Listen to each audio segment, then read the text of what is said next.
नमस्कार, आप देख रहे हैं जग। मैं हूं आपका समाचार वाचक।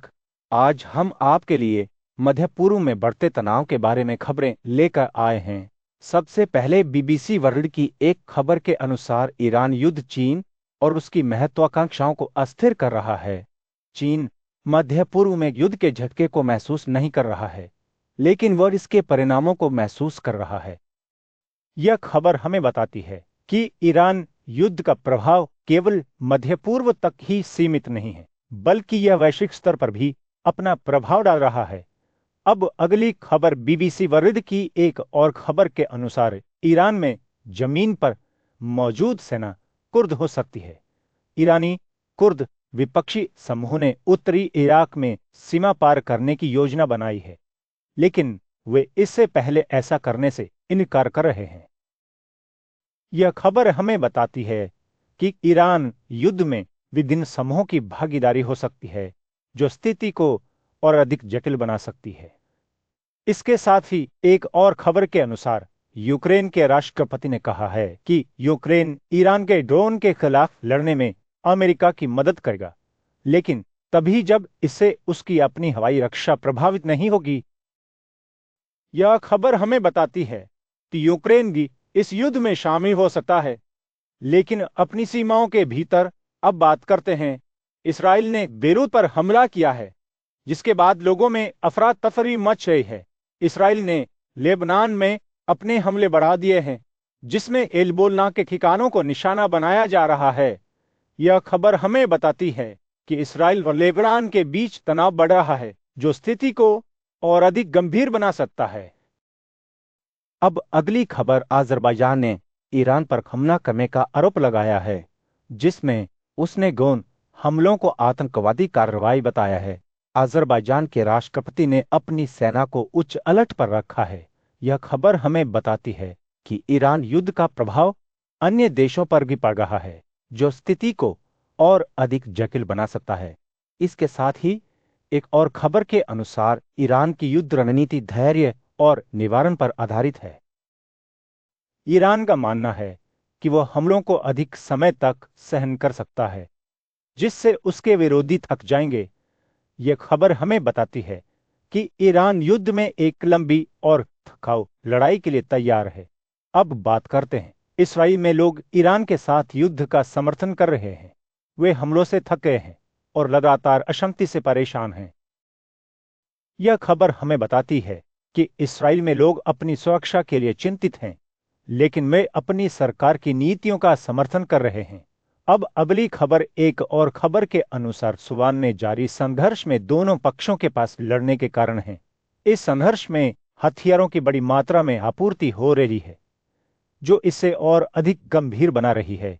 यह खबर हमें बताती है कि सुबान में संघर्ष एक लंबी और खूनी लड़ाई के लिए तैयार है। इसके साथ ही हथियारों की कमी ईरान संघर्ष को प्रभावित कर सकती है। हथियारों की आपूर्ति एक महत्वपूर्ण कारक है, जो इस संघर्ष के परिणाम को निर्धारित कर सकती है। यह खबर हमें बताती है कि हथियारों की कमी से ईरान को अपनी सैन्य क्षमता को कम करना पड़ सकता है। अब बात करते हैं, ईरान में लोगों को दैनिक हमलों और सुरक्षा के बढ़ते खतरों का सामना करना पड़ रहा है। लोग अपने प्रियजनों से संपर्क में रहने की कोशिश कर रहे हैं, लेकिन इंटरनेट और फोन सेवाएं बाधित हो रही हैं। यह खबर हमें बताती है कि ईरान में लोगों को अपनी दैनिक जिंदगी में कठिनाइयों का सामना करना पड़ रहा है। अब अगली खबर एक और खबर के अनुसार श्रीलंका ने ईरान के एक और जहाज पर कब्जा कर लिया है। यह खबर हमें बताती है कि श्रीलंका भी इस संघर्ष में शामिल हो गया है और वह अपने क्षेत्र में होने वाली गतिविधियों पर नजर रख रहा है। इसके साथ ही अल जजीरा की एक खबर के अनुसार तेहरान पर भारी बमबारी हुई है, जो पहले से अधिक तीव्र है। यह खबर हमें बताती है कि ईरान में संघर्ष और अधिक गंभीर होता जा रहा है और लोगों को अपनी सुरक्षा के लिए चिंतित होना पड़ रहा है। अब बात करते हैं, एक और खबर के अनुसार ईरान युद्ध में 7वें दिन अमेरिका और इसराइल के हमले बढ़ गए हैं। यह खबर हमें बताती है कि संघर्ष और अधिक तीव्र होता जा रहा है और क्षेत्र में तनाव बढ़ रहा है। अब अगली खबर, ईरान ने इसराइल के दूतावास पर हमला किया है, जिसे सऊदी अरब में रॉकेट से रुका है।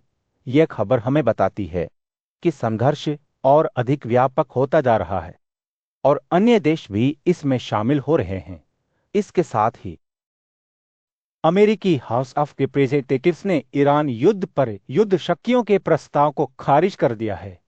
यह खबर हमें बताती है कि अमेरिकी सरकार इस संघर्ष में अपनी भूमिका को मजबूत करने की कोशिश कर रही है और वह अपने सैन्य अभियानों को जारी रखने के लिए तैयार है। अब बात करते हैं। एक और खबर के अनुसार अमेरिका के बीग बमवर्षक विमानों ने ईरान के बैलिस्टिक मिसाइल लॉन्चरों पर हमला किया है, जिससे ईरान के मिसाइल हमले कम हो गए हैं। यह खबर हमें बताती है कि अमेरिका अपने सैन्य अभियानों को मजबूत करने की कोशिश कर रहा है और वह ईरान की सैन्य क्षमता को कम करने के लिए प्रतिबद्ध है। अब अगली खबर, अहमद वाहिदी ईरान के नए गार्ड्स के कमांडर बने हैं।